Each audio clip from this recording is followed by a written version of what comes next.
Vowel team EA.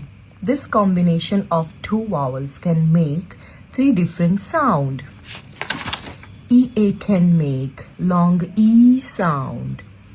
This is most common sound as in each, each, east, feast, eat, peanut, eat, eat, heap, heap, reach, east, heat, read.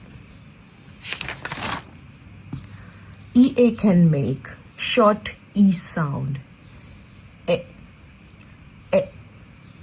This is less common as in aid, hate, heavy, sweat.